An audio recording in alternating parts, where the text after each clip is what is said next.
of the Samsung Galaxy S8 versus the iPhone 7. Just to put things in perspective, the iPhone 7 was released in September 2016, while the Galaxy S8 was released in March 2017.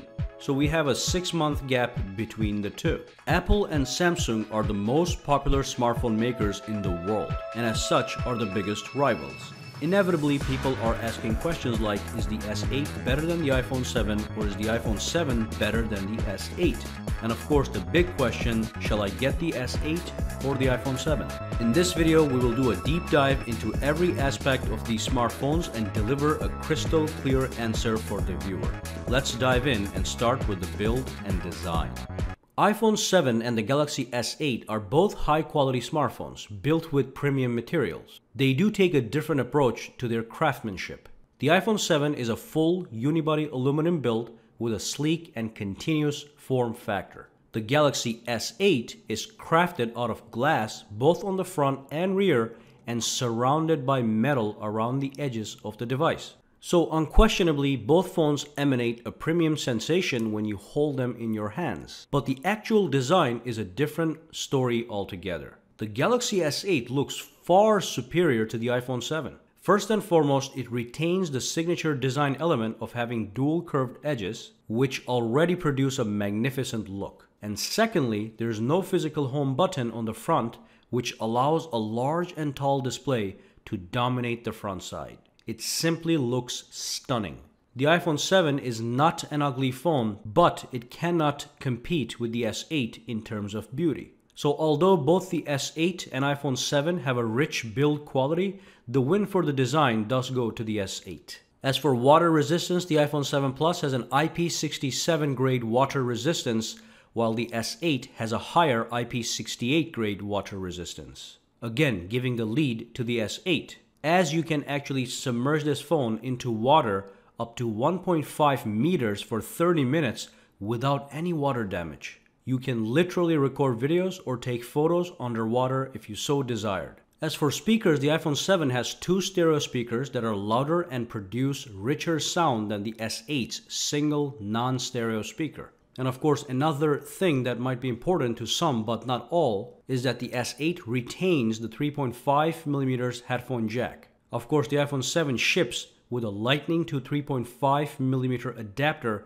just in case. And one more interesting fact, Galaxy S8 supports Bluetooth 5.0, which allows you to connect 2 separate Bluetooth speakers or headphones at the same time to your S8. This might be useful if you wanted to listen to a song on your phone with a friend or a gym partner, while each person uses their own Bluetooth earphones to connect to the same Galaxy S8 smartphone. And of course, I'm sure you can think of many other possibilities. And finally, the camera no longer protrudes from the Galaxy S8, unlike the iPhone 7 Plus, which means the S8 will no longer wobble while it is laying flat on the table, say for example if you are using the calculator app. So in this category, I would have to say that the Galaxy S8 emerges as the winner primarily because of its stunning looks and better water resistance. Let's move on to the processor, memory, and RAM. The iPhone 7 sports a powerful dual-core A10 processor with 3GB of RAM and can be acquired with 32GB of storage,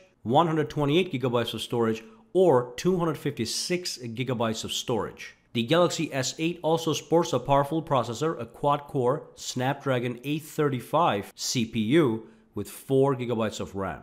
S8 will only be available in a 64GB storage option, but you can easily add up to 256GB of extra storage using a micro SD card, a feature that the iPhone 7 has lacked till the beginning of time. This means that adding extra storage to the S8 is much cheaper. You can get a 128GB micro SD card for around $50 and then just load up on photos, videos, and any other media if desired. Towards the end of this video, we will do a processor and memory benchmark to see which smartphone produces more raw horsepower. But for now, let's move on to the dimensions. The Galaxy S8 measures 148.9mm in height, 68.1mm wide, and 8mm in thickness, and it weighs 155 grams. The iPhone 7 measures 138.3mm in height, 67.1mm wide, and 7.1mm thick, it weighs 138 grams. So it is clear that the iPhone 7 is certainly the thinner and the lighter phone. Normally, I don't care about dimensions because a few grams of weight difference is nothing. But dimensions have become relevant in the sense that how smartphones use the total surface area. In this case, you clearly get a lot more screen with the S8 than the iPhone 7, which brings me to the display. Let's talk about it. Both displays are stunning. The technology behind the iPhone 7 and Galaxy S8's displays have received laudatory reviews from experts at DisplayMate. However, the S8 has some clear advantages. Let's look at the specs. The S8, which has a similar footprint as the iPhone 7, has a large and tall 5.8-inch display that comes with a Quad HD Plus resolution and 570 pixels per inches. The screen-to-body ratio is approximately 84%. The iPhone 7 has a 4.7-inch display, comes with a very low resolution of 750 by 1334 and 326 pixels per inches. The screen-to-body ratio is approximately 65%. So the S8 has a larger screen and a sharper display. This may not matter if you're just browsing the web, checking your emails, reading a book, but when you start watching high-definition movies, zooming into photos, and so on, you will see a clear difference in how much more detail you get to see on the S8, delivered with vivid and vibrant colors. And I do have to emphasize that the S8 has a larger screen despite having similar dimensions to the iPhone 7. That is quite a feat to achieve and a great benefit because extra screen real estate is always welcome. One more thing is that the S8 has HDR capabilities. But as of now, I'm not really concerned about it, and neither should you, since there really is a minimum amount of mobile HDR content available. Anyway, let's move on to the software. So let's start with the basics. The Galaxy S8 runs on the latest version of Android, while the iPhone 7 runs on the latest version of iOS. When comparing iOS and Android, it's hard not to overlook two big differences. Customization is number one. So Android's system is a much more open-ended environment and allows for extensive customization via widgets, themes, and home screen tweaking. You can tweak an Android smartphone to fit your personal sense of style. iOS, on the other hand, when it comes to home screens, is just a static grid of app icons with very basic customization capabilities such as being able to change your wallpaper. On the other hand, iOS does offer more polished apps and a greater gaming experience. Just about every game on the iPhone 7, including graphically demanding games, will run at maximum performance with smooth and lag-free gameplay, a feat Galaxy S8 won't be able to match. Additionally, the Apple App Store does yield a large number of quality apps as opposed to the Google Play Store, so if you care about apps and games and how well they perform, this is certainly something to pay very close attention to. Beyond those two differences, S8 is certainly more productive and feature-rich in the software department. It allows for split-screen multitasking, which means you can run two windows side by side at the same time. And of course, the larger display on the S8 certainly enhances the whole multitasking experience. The S8 also has the edge functionality. You can swipe inwards from the edges of the display to bring up the edge panels. These edge panels can give you access to app shortcuts, weather widgets, tools such as a compass or a ruler, a calculator, and much more. On top of that, it is fully customizable, so you can actually add or remove a bunch of panels based on your needs. As a counterattack, the iPhone 7 does have 3D Touch, which is a pressure-sensitive screen that allows you to access quick actions and other gestures by pressing down on the screen with a certain amount of pressure. Now, just like the edge panels, this is not a bad feature, but it is rarely used. As for voice assistants, the S8 comes with Google Assistant and Bixby, while the iPhone 7 offers Siri. Google Assistant all by itself is better than Siri because it is built upon the vast database of Google.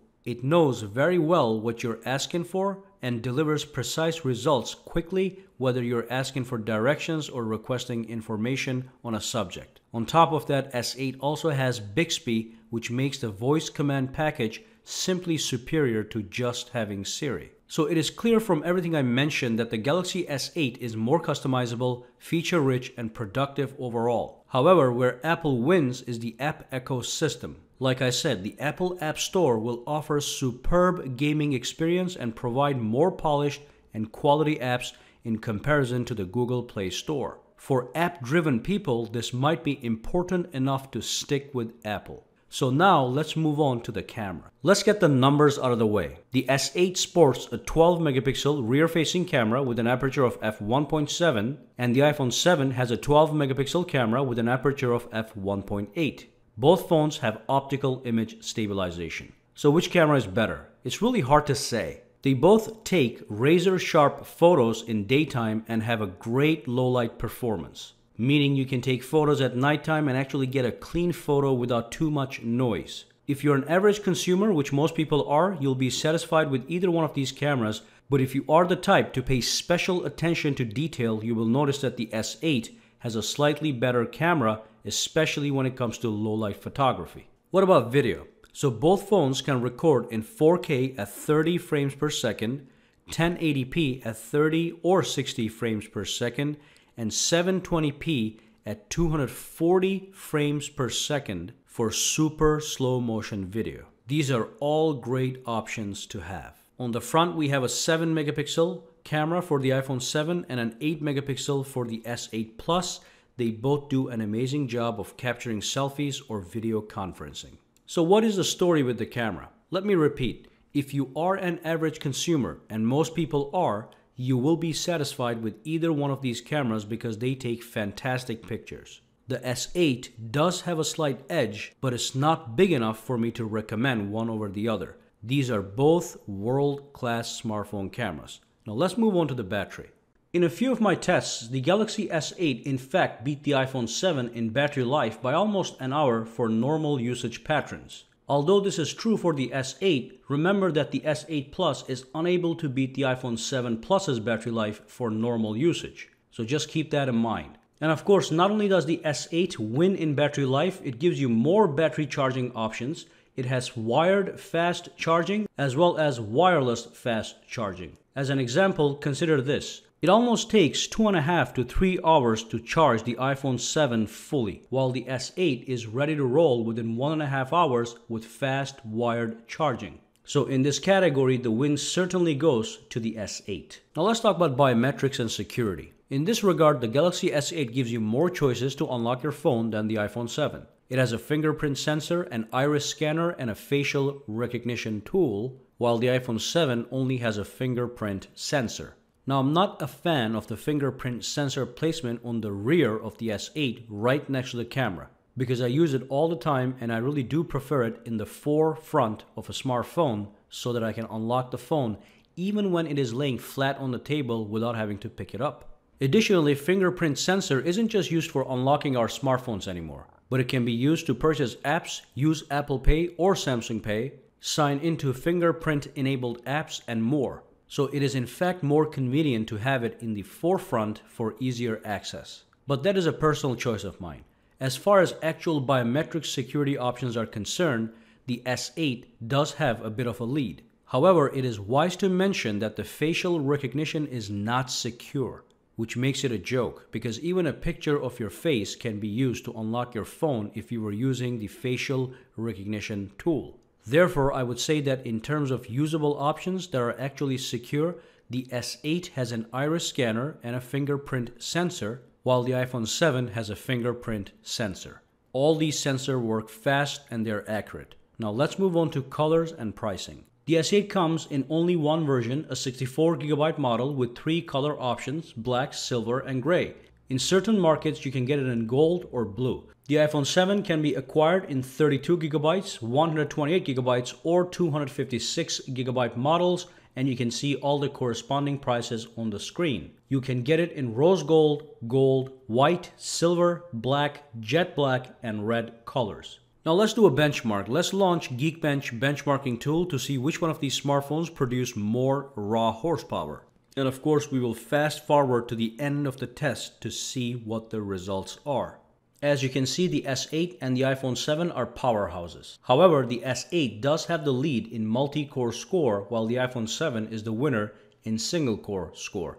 Let's move on. So let's talk about a conclusion and observe that category after category, the S8 seems to have a lead. It has a sharper Quad HD Plus display, a larger screen than the iPhone 7 despite having similar footprints, a much more impressive design, fancy features such as the iris scanner, more battery charging options, and better water resistance capabilities. It also runs on Android, so you get to customize your phone to your heart's desire. iPhone 7 is a different product. It is a smooth, stable operating system that runs as fluid as a phone can.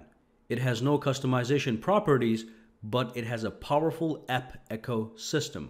Anyone who is hungry for apps and superb games above anything else would be better off with the iPhone 7. But it's come to the point that it's really hard for me to recommend the iPhone 7 over the Galaxy S8. Year after year, I've been saying that choose the one that fits you best by putting special emphasis on the software.